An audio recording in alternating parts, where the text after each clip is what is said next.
When looking back at the 2018 season for the Philadelphia Eagles, it's hard to do so with anything less than satisfaction. The team not only made the playoffs in the most improbable circumstances possible, but went on to win a game against the Chicago Bears. But beneath all of that, despite all of the adversity they overcome, the amount of injuries that they faced, to the point where the Eagles were, according to a new study by Football Outsiders, the most banged up team going into that 2018 playoffs. There was one member of the Eagles who would be swiping sweat from his forehead, knowing that all of that pressure is somewhat dissipated.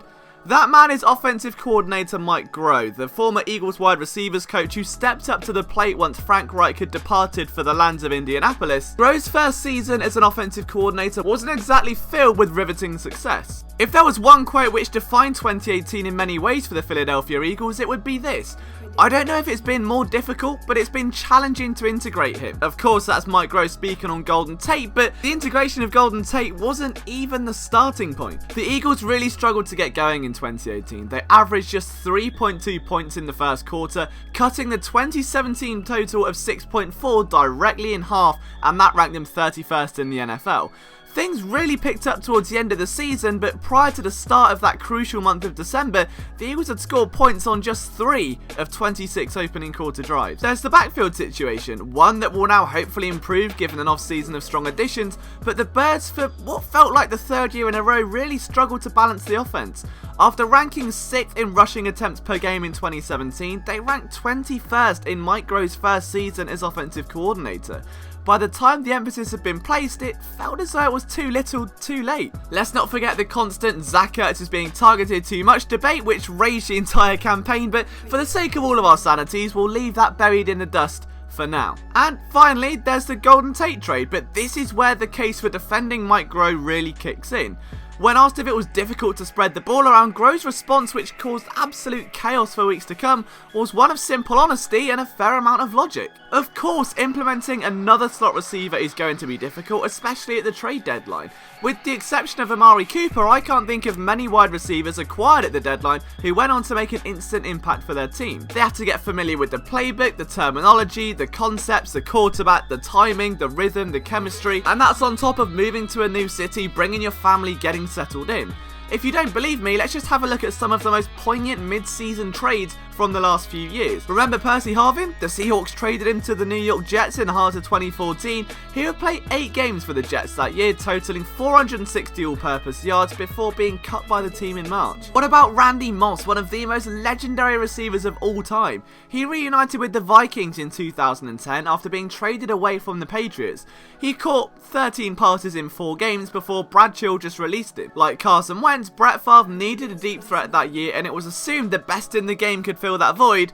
He didn't. And then prior to Amari Cooper, the Cowboys were best known for that 2008 deadline trade where they acquired Roy Williams in blockbuster fashion from the Detroit Lions. He caught 94 passes with the Cowboys and never tallied more than 38 in a single season during that stint.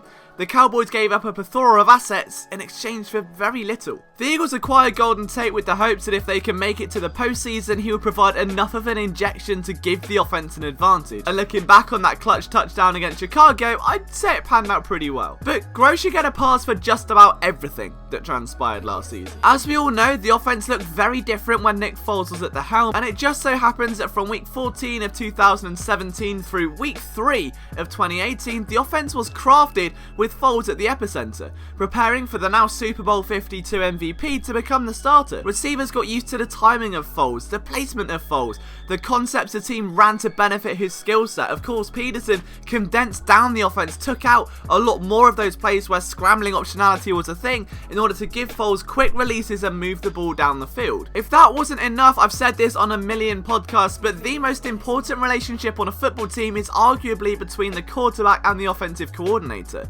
Carson Wentz was sidelined for the entire offseason, meaning that of course, Groh spent months working with Foles as the starter.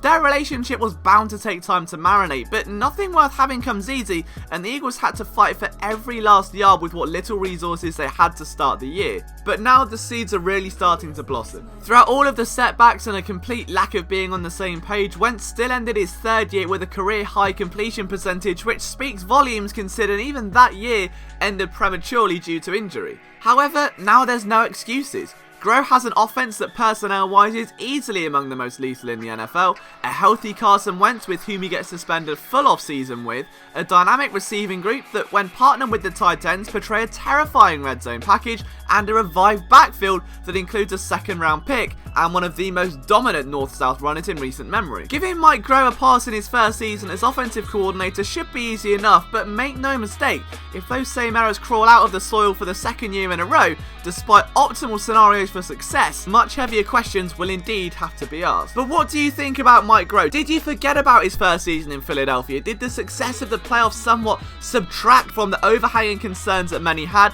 and just how much pressure is there on him moving forward into next season? Let me know down in the comments, guys. If you're new around here, make sure to leave a like and hit that subscribe button. From myself, Liam Jenkins, you can follow me on Twitter at LiamJenkins21. I'll see you next time.